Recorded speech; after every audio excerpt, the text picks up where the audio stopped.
ஒரு கான்ஸ்டபிள் வந்து எந்திரிச்சு போங்கடான்னாரு. யாரோ விளையாட்டா சொல்றாரு நினைச்சிட்டு வந்தா அடுத்த 2 செகண்ட் தள்ளி போயிட்டு பல்லு புண்டையை காட்டிக்கிட்டு இருக்கீங்க, எந்திரிச்சு போங்கடான்னாரு. உடனே இங்க இருக்கக்கூடிய சிஏ வைரமுத்து சாரோட பேசணும். அப்போ நீங்க கம்ப்ளைண்ட் ஸ்டேஷன்ல கொடுங்க, விசாரிச்சு சொல்லிடுவாங்க, வண்டியை பார்ப்போம்னு சொல்லுங்க. அந்த அடிப்படையில் நான் ஸ்டேஷனுக்கு வந்து கம்ப்ளைண்ட் கொடுக்க வந்தேன். என்ட்ரன்ஸ்ல அங்குத்தாங்கிற மேடமும் நாகராஜன்கிறவங்களும் மனு வாங்க முடியாது போங்கன்னாங்க. அப்போ நாங்கள் சொன்னோம், அந்த 94-23 வண்டி நம்பர்ல இருக்கக்கூடியவங்க அவங்க தான் வந்து அவங்க வஞ்சிட்டு போறாங்க, யாரும் விசாரிக்காம எவனா இருந்தாலும் நாங்கள் கண்டிக்கணும் அப்படிங்கிற மாதிரி நம்ம பேசணும். ஆனால் அவங்க என்ன சொன்னாங்கன்னு சொன்னால், நீ என்ன இப்படிலாம் பேசுறேன்னு சொல்லி எல்லாரும் சேர்ந்து பிரச்சனை பண்ணாங்க. உடனே திரும்பவும் சிஐடி வைரமுத்துக்கிட்ட பேசினேன். சரி சுரேஷ் வாங்கலைன்னா நீங்கள் போயிட்டு காலையில் வாங்க பேசிக்கிறோம். சரின்னு கிளம்புனேன். கிளம்புன அடுத்த நிமிஷம் ரெனீஸ் எஸ்ஏ வந்தார்.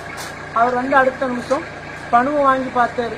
பார்த்துட்டு நீ கொடுத்த கம்ப்ளைண்ட் ரைட்டு, இந்த வாங்கிட்டேன், ஆனால் எங்காலையில் நீ எடுத்து பேசிருக்கீங்க, என்ன செய்யணும்னு சொல்லி நாகராஜன், ரெனீஸு, அங்குத்தாய் அவங்க 3 பேரும் உள்ள வச்சு எடுத்துனாங்க.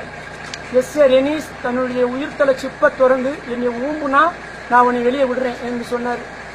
அது மட்டும் இல்லை, எங்க அம்மா என்னை ஒருத்தருக்கு பெற்றிருக்கா, உங்க ஆத்தால ஊர்ப்பையெல்லாம் ஒருத்தருக்கான் அப்படின்னு நீ வாயால சொல்லலாம் அடிப்பண்டான்னு அடிச்சு சித்திரவதைப்படுத்தினார்.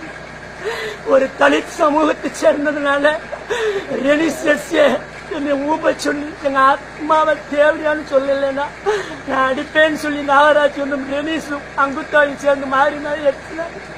அடி பொறுக்காம நாங்க வெளியில ஓடி வந்தோம். ஓடி வந்தவங்களை நாகராஜனும் 2 ஊர்காவல் படையை சேர்ந்தவங்களும் தரதர நாய் மாதிரி இழுத்து உள்ள போட்டு திரும்பவும் போறீங்கன்னு சொல்லி சட்டைகளுக்கு அடிச்சு விலங்க மாத்தி எங்க உயிர்த்தல அடிச்சாங்க.